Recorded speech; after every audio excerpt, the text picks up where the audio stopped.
Hey friends! Now I don't know about you, but cleaning is not my specialty.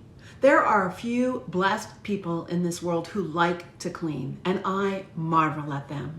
They tend to do it so naturally. They wipe and scrub and spray quickly and efficiently. They put things away without a second thought. Their hands are always moving, and they are especially thorough. I do not have that gift. And when my kids were young and living at home, when the words "time to clean" were uttered, people just disappeared. I usually heard from one, my youngest, that he'd say, "Oh, look," and then very mysteriously, everyone was gone.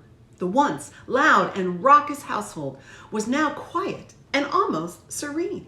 Trying to rally the troops in my household to clean usually involved threats, ultimatums, and sometimes even flowery language. I find the same sort of reluctance when we are encouraged to clean out our hearts. During this Lenten season, we are encouraged to take a serious personal inventory of our lives. And this too is something most of us would rather not do.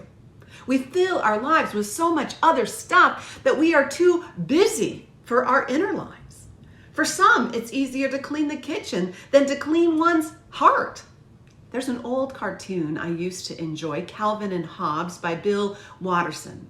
And Calvin says to his tiger friend, Hobbes, I feel bad that I called Susie names and hurt her feelings. I'm sorry that I did that. And Hobbes suggests, well, maybe you should apologize to her. Calvin ponders this for a moment and then replies, I keep hoping there's a less obvious solution. Well, as we all know, it's often the most obvious solution that works best. So today, we gather, you and I invite you to join with me to clean out our hearts. Let us humble ourselves before God, acknowledging that we are not perfect, that we are limited, that we often do or say or think the wrong thing. We admit our wrongdoing and our sinfulness. At the same time, we long and we ache for healing and for wholeness. In the Old Testament, we hear from King David. Now, he broke almost every major commandment, including lying, murder, adultery, theft. And Psalm 51 is the account of David's dealing with his corrupt inner life. Much of the psalm is about cleaning, as David pleads, wash me thoroughly from my iniquity and cleanse me from my sin. Purge me with hyssop and create in me a clean heart, O God. David continues, I know my transgressions and my sin is ever before me. In these words, we are reminded that we must come to face with our sin and that which separates us from God. At the same time, we must be willing to ask for God's forgiveness, for God alone can cleanse us from sin and offer us grace and healing. Yet we must be willing to pray, have mercy on me, O God, according to your steadfast love, according to your abundant mercy, blot out my transgressions.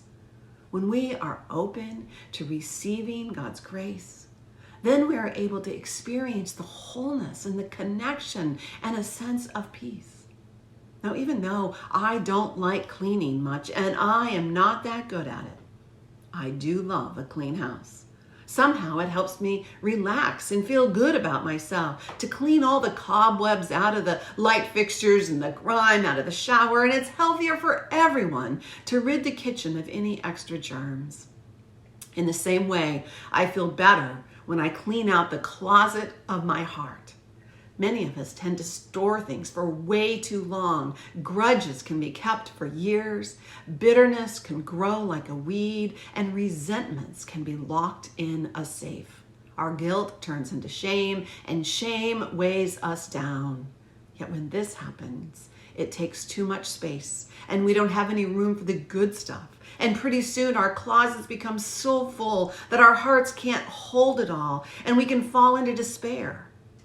And that's why it's important to turn to God on a regular basis and pray, create in me a clean heart, O God, and put a new and right spirit within me. It does take humility to turn to God and allow God to clean out our hearts. The surprising result, though, is that we often find just that which we have been missing. As we clean and let go of the excess and let go of the garbage, we often find relief. We find comfort. We find community. We find love. We find forgiveness. Go in peace, my friends, and love one another.